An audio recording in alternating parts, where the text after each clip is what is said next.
Can we be open, candid, frank, as if we are just talking over a cup of tea? Be sincere, truthful, but not to be too confined, rigid. How to say it, what logic to use. The reason why I'm talking about this is related to Shinran.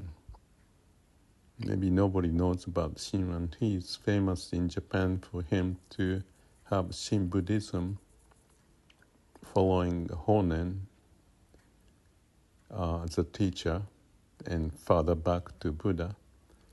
And the idea of Shinran's teaching, actually it's not his teaching, he's using Amida Buddha as the core of our being, how can I say, sincere and truthful.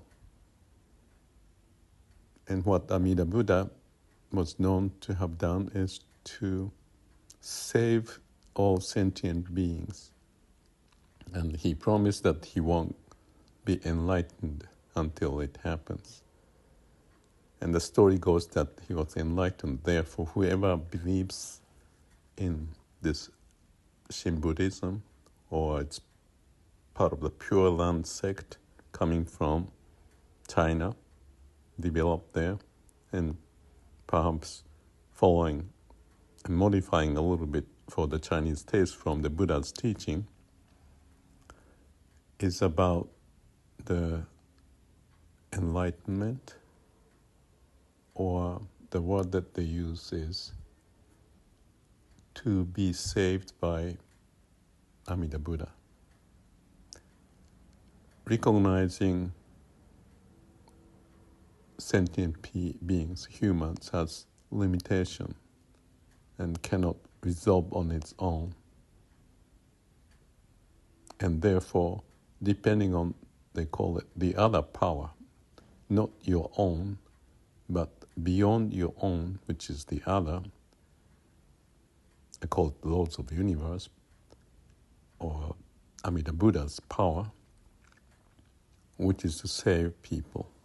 And the Shin Buddhism and the Jodo, or the Pure Land sect of Buddhism, believes in it. Because they think that they have limitation as human, with all the karma, whatever they inherit.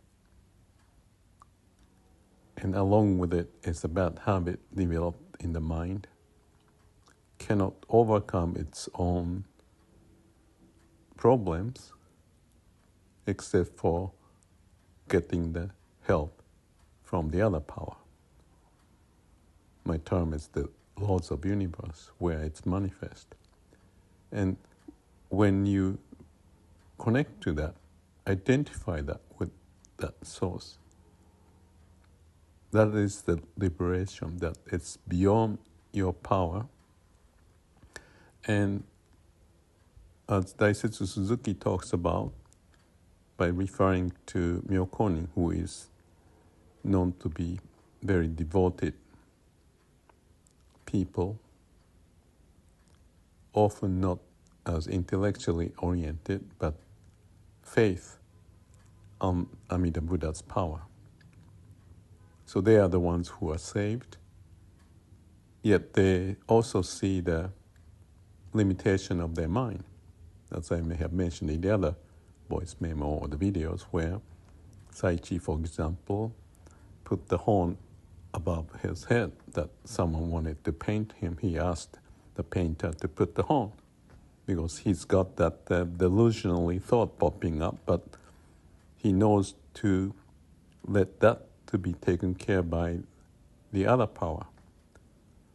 So it's like a Christianity, the God, and you devote yourself and be cleansed, and therefore you find the peaceful mind.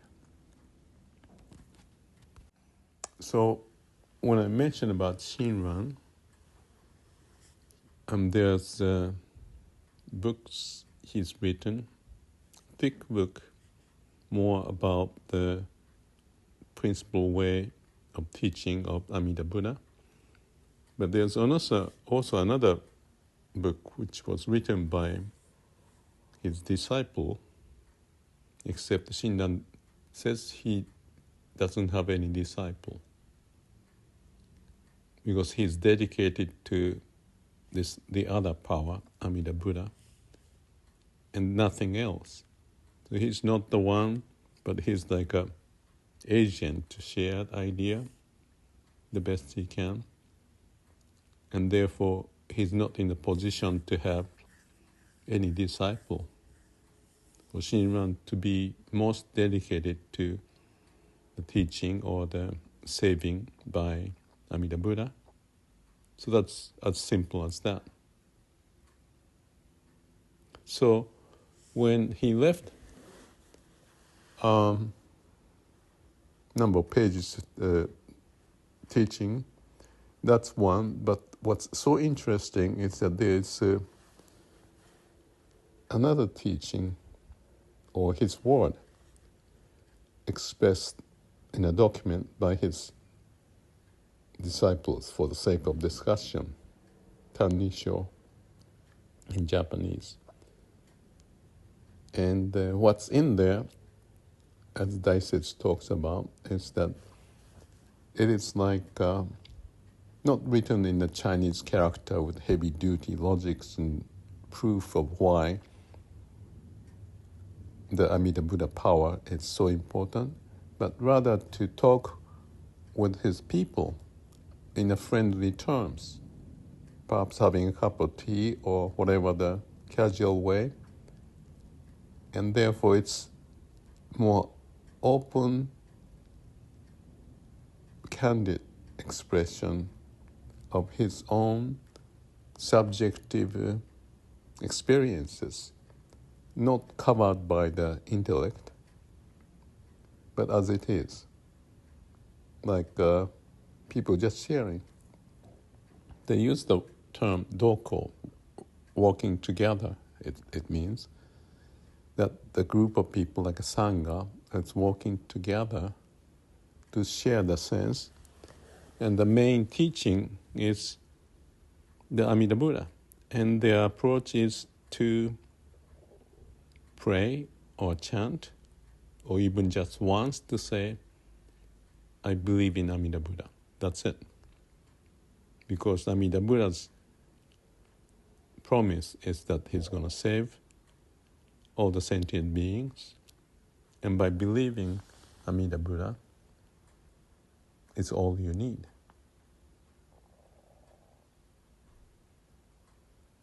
So, what I find it very intriguing is that candidness and the way he said it in there is without covered by the intellect, but saying, for example, if the good people saved by Amida's vow to save the sentient being, of course all the bad people in the world will be saved. So that's the belief that lets your mind off the hook to be open for that. So that teaching is almost like a no teaching, it's just the faith, nothing but. And that would let the people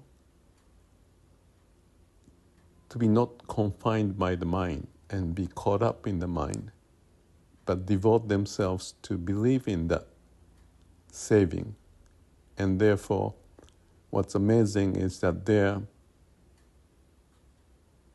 attitude, behavior indicate as if they are like a Zen monk with awakened experience, which is, in the Zen term, they talk about meeting the true self before parents are born. And that true self is equivalent if I use this intellectual way of expressing, it's the same as the Amida Buddha. So whatever way the word may convey the message, the direct way of Amida's teaching or the promise, and the Zen way of find your true self is, to me, almost identical. And the fact that Zen monks, many of them, have left the words, as well as those from Myokonin especially, I found they are like the same, as Daisetsu had shared his view by studying, researching, comparing, contrasting, and pointing the unique nature of what they have attained, if that's the way. You're not attaining by your own power, but you let go of yourself for that Lords of Universe to be prevailing through you. I may be able to talk more about it, about this Nanisho, the example, what he says. But having researched and studied, and those two, Zen and Shin Buddhism, actually Zen is known to be self-powered because you have to have determination to go through the hardship, meditation, all of that, and the teaching, learning from koan and all that. But it's to point the same, that there's a gap to be jumped, passed through, that happens from the self-power to the Lords of Universe, the original self, to take over. It's similar, if not identical, in my view, of those Shin Buddhism and Myokonin. Very straightforward. And whatever the reason, I found those two went into Japan, the people with long tradition kept the idea and often get lost and rediscovered and so forth. But it's enriching and encouraging for me to be relating to those, and even going beyond that, other teachings from Christianity or Hinduism or Sufism or Judaism or whatever, has some element that we may be able to connect to see what this is all about.